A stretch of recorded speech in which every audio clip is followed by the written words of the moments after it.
Oke, malam teman-teman News File seluruh Indonesia dan dunia. Nah, kita kali ini akan ya sedikit-sedikit lah bercerita tentang video yang heboh, yaitu artis Inces yang videonya disebar oleh oknum-oknum yang memang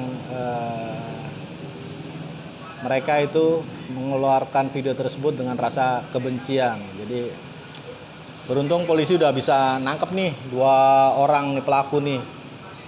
Satu di Kediri Jawa Timur, satu lagi di Jakarta Timur. Jadi dua orang ini nih ternyata memang ada keterkaitan fans. Jadi kalau matanya buta terhadap fans, apapun dilakukan hingga akhirnya nekat tuh nyebarin video-video yang memang ancamannya nggak main-main, 12 tahun penjara itu dia.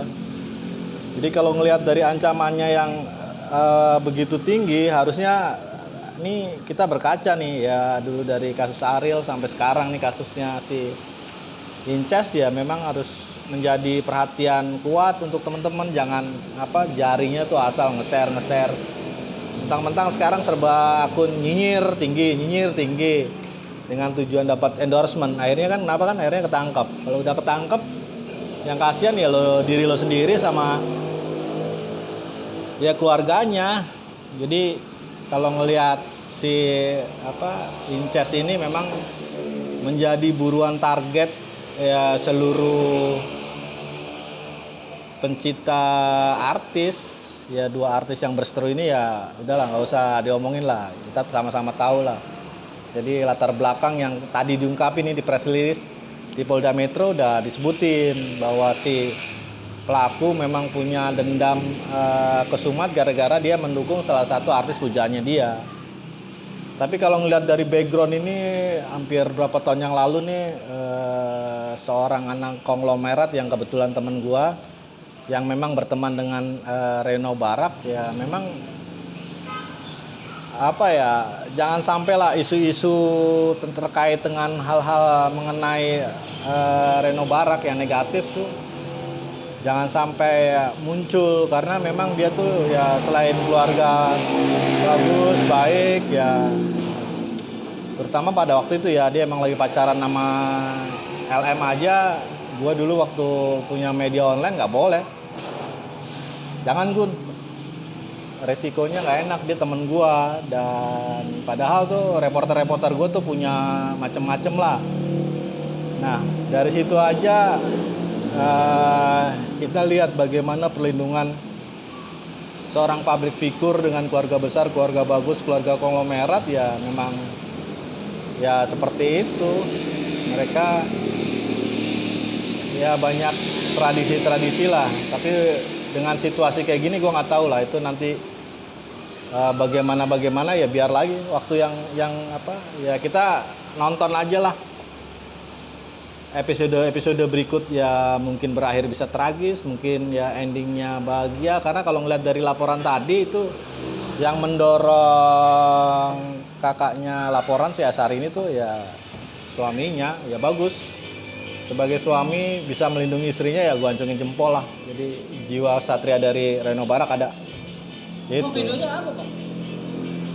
Ya kalau ngelihat dari videonya memang kan perlu perlu ada forensik khusus, itu videonya bener atau enggak. Yang jelas ya video-video yang memang ya layaknya dulu lah kayak si Ariel, tapi ini kan videonya memang video-video yang tidak pantas lah ditonton lah, apalagi langsung disebarkan, ya kenal lah undang-undang ITE gitu.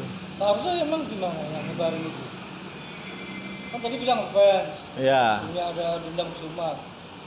Harusnya yang sebagaimana gitu. ya ini kan buat pembelajaran nih untuk warga negara yang lain nih di Indonesia nih, apalagi dia punya akun yang begitu pengikutnya banyak nih, si akun Danu Nyinyir 99 ini yang pertama kali mengekspos video-video tersebut. Harusnya dia udah tahu bahwa barang atau video yang dilempar ke akunnya dia di sosial media udah merupakan ranah publik. Begitu muncul itu langsung hukumnya ada nih, undang-undang ITE. Kalau nggak salah dia ancaman hukumannya itu sampai 12 tahun penjara dia itu. Jadi emang harus berpikir ulang kalau ada apa ya. Jadi kalau dilihat ini nih mirip-mirip apa ya antar Presiden Jokowi dan Prabowo nih pendukungnya saling pukul, saling hajar tanpa ngelihat efek sampingnya. Begitu juga dengan pendukung kedua artis ini nih. Mereka nggak ngelihat bahwa ada unsur pidana yang akan menjerat mereka jika menyebarkan hal-hal yang memang berbenturan dengan undang-undang. Apalagi udah video asusila, ya pencemaran nama baik kayak gitu. Tapi itu video asli bukan, Pak?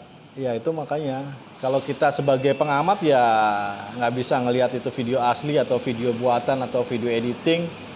Ya itu pihak nantilah yang berwajib yang mengemukakan bahwa itu videonya tuh seperti apa. Apakah asli ataukah palsu? Memang kan perlu ada penjelasan resmi dari pihak kepolisian sendiri. Yang jelas pelaku yang menyebarkan terkena undang-undang ITE. Tapi ada kecemasan kayaknya dari Syahrini. Ya kalau ngelihat dari adiknya nih ya adiknya tuh kakaknya sih Aisyah ini. Adiknya. Ya adiknya dia itu didorong langsung untuk melaporkan si dua oknum ini ke kepolisian. Artinya apa? Artinya dia juga menjaga nama baik bahwa sambil nanti kesimpulannya itu asli nggak tuh video-video tersebut. Ya mungkin nanti akan ada pembuktian di sidang atau di depan hakim nanti. Nah kalau itu video benar nih bisa gawat dong rumah tangga. Ya itu persoalan pribadi ya, kita nggak bisa ngungkapin bahwa nanti gimana-gimana, yang jelas itu persoalan pribadi yang memang mereka berdua lah yang bisa menjalaninya. Ya kita, ya dia tuh public figure, memang akhirnya katanya kalau udah public figure ya kalau ada kritikan atau ada apa ya memang bebas-bebas aja, tapi kan ada rule-nya. Kalau sampai keterlaluan kayak dua fansnya ini ya resikonya begitu. Jadi kritik jangan kebablasan, termasuk kemarin tuh ada yang dari Belanda tuh, Lauren atau kalau akunnya Leo Hawk. Kalau gue lihat nih seorang tua yang disebut katanya ayah angkatnya itu juga ya mencari popularitas. Ya kalau ngelihat dari yang tadinya dari nol akunnya tiba-tiba sampai ribuan, yang komentar sampai ribuan, ya semua pada mencari panggung dan ikut dengan yang namanya Syahrini. Artinya popularitas Syahrini ya pengen diikutin oleh mereka. Ya tujuannya jelas, ada monetize dari akun-akun itu untuk bisa memiliki uang secara ekonomi. Mungkin kalau dilihat dari video itu lakinya siapa ya, Mas? Ya masih belum jelas video itu lakinya siapa. Yang jelas itu kan perlu pembuktian. Ya kalau kita ngomong komentarin, yang jelas itu video sudah memang beredar dan di situs-situs tertentu aja memang belum ada yang sampai ngupload ke situs-situs yang ini ya, yang dalam tanda kutip itu biasanya kalau ada artis apa dia pasti akan masuk ke situs-situs yang di Amerika atau Eropa ya, situs-situs dewasa. Tapi gue lihat sampai saat ini masih belum tersebar tuh sampai ke apa situs-situs dewasa tersebut, baik Jepang, Eropa, Amerika belum ada. Tapi di YouTube masih banyak, bahkan kalau dilihat di YouTube sendiri tuh jumlah pembacanya ribuan juga tuh mengenai kasus yang saat ini. Artinya banyak orang juga ya dia ikut ingin merasakan popularitas yang Syahrini. Dia kan baru 7 jam aja udah 21.000. Kalau dilihat dulu Syahrini cuma sekedar penyanyi apa gitu kan, bisa dibawa harta gelimang. Worth itu bener nggak sih kayak gitu? Artinya naik pesawat jet, terbukti kan katanya itu bukan punya dia. Nah, kayak gitu aja kita bisa lihat. Jadi kan gini, kalau ngelihat dari manajemen itu kan gini, ini manajemen artis ya, mulai dari yang mulai nol atau bawah, mereka pasti akan membuat sensasi lah. Sensasi artinya untuk dilihat publik. Ya contoh misalkan naik pesawat gue nih. Ya orang bilang bukan, ya banyak kan artis-artis yang halu, yang akhirnya tenar akhirnya mereka dapat uang. Nah sosok Syahrini ya mungkin dari manajemen yang jago ya begitu, dia mengklaim liburan ke ini, mengklaim dia naik pesawat pribadinya, mengklaim ini, mengklaim itu bagian daripada gue bilang tuh manajemen gimmick artis agar bisa isu-isunya terjaga secara positif. Harganya jadi tinggi gitu. Ya kalau ngelihat dari ya uang yang beredar sama pakaian yang dipakai sama ini ya bisa jadi harganya tinggi. Dan kalau mau ngelihat ya kalau misalkan ada audit harta artis gitu ya, misalkan artis itu sebagai sosok pejabat negara misalkan gitu kan, itu kan kelihatan aliran dananya dari mana, dari apa, bener apa enggak, atau ngeliat dari pajaknya atau apa. Seandainya nanti artis ini disamaratakan dengan pejabat bahwa dia sosok publik dan dia bisa diaudit, nah itu baru top tuh. Baru fair. Artinya video itu bisa memanggil Syahrini juga dong. Ya kalau kita ngelihat dari sisi positifnya bisa jadi. Ya di dunia intelijen artis juga mungkin ada sesuatu yang disebut A, ya bisa juga apa ya mungkin bagian daripada kelompok dia atau juga mungkin bukan bagian dari kelompok dia. Jadi ini sesuatu yang apa ya? Ya itu, gue rasa nih sekarang saat ini ya artis juga memiliki yang namanya manajemen intelijen artis. Jadi isu-isunya di manage, ya bisa juga ada tim Mission Impossible. Dia itu kelompok dia, tapi dia seolah-olah apa namanya? Dia membuat sesuatu akhirnya bisa booming gitu. Tapi ya dia orang ini bersih tangannya, artinya tidak ada hubungan, jadi sel-sel terputus lah. Tapi gila juga dong harus mengorbankan harga diri. Ya itu kan baru apa ya dugaan ya, ini kan kita apa ya ngelihat wacana-wacana artis yang semakin gila, mau dibilang halu kek, mau dibilang apa, mereka nggak peduli. Bahkan sekarang ya mungkin ya ini terutama untuk wartawan-wartawan infotainment yang memang suka yang membuat sensasi ya. Bahkan mereka tuh bisa ada beberapa yang dijadikan kayak apa ya PR-nya, jadi konsultan. Jadi konsultan artis itu bisa bermacam-macam.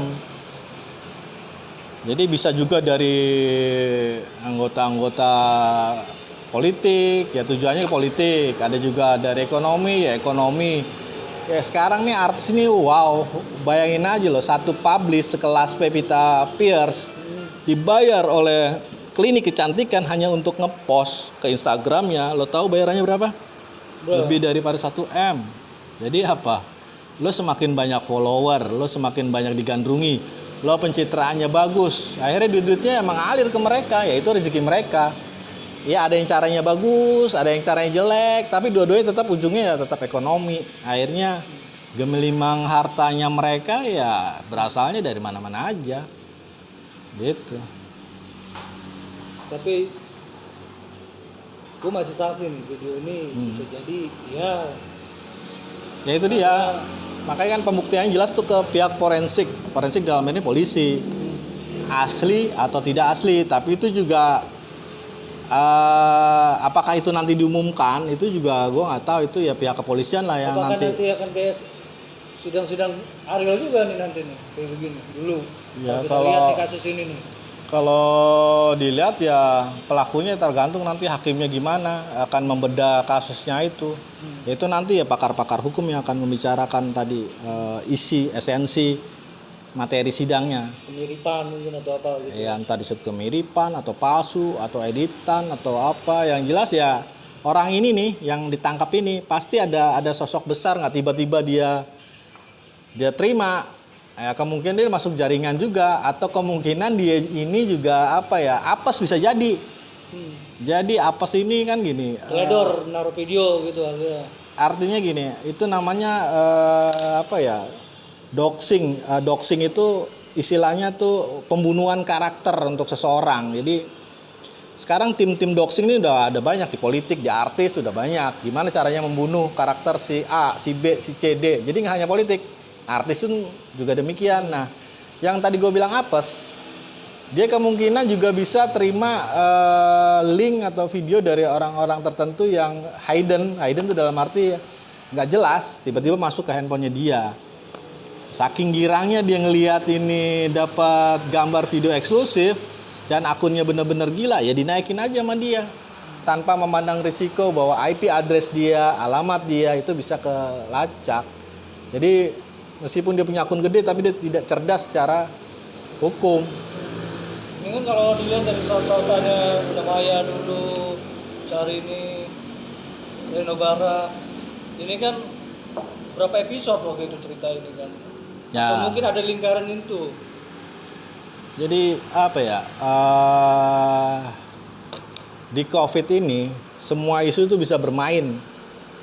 Politik, ekonomi, sosial, budaya. Nah, artis ini juga salah satu fitur yang memang nggak bisa dipandang remeh untuk meredam isu-isu yang memang lagi timbul nih.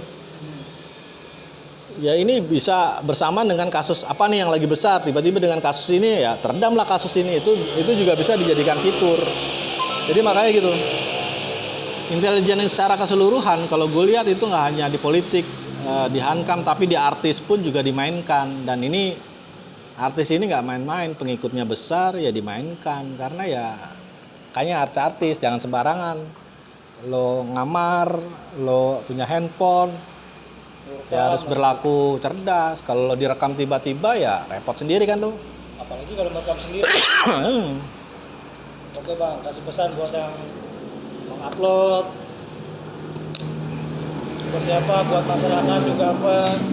Tadi kan udah pesan tuh buat artisnya. Artis-artis tadi udah dikasih pesan untuk hati-hati. Nah buat masyarakatnya gimana nih? Jadi untuk masyarakat ya, tangan kalian itu sekarang lebih tajam daripada mulut. Karena apa? Sekarang dunia digital. Jadi janganlah gatel langsung mengupload demi sesuatu yang memang kalian tidak tahu efeknya. Efeknya apa? Ya tadi undang-undang ITE. Memang undang-undang ITE ini lagi diprotes oleh beberapa aktivis kemarin tuh, Farid Gaban, bahwa itu akan dipakai sebagai alat kekuasaan. Tapi kalau ngelihat dari sisi artis ini kan bukan alat kekuasaan. Undang-undang ITE ini dipakai untuk tadi meredam orang-orang yang memang punya niatan jahat pembunuhan karakter di sosial media, dunia digital ini, agar mereka tadi tertib, tidak sembarangan, tidak melakukan hal-hal yang merugikan orang. Jadi pesannya ke masyarakat begitu.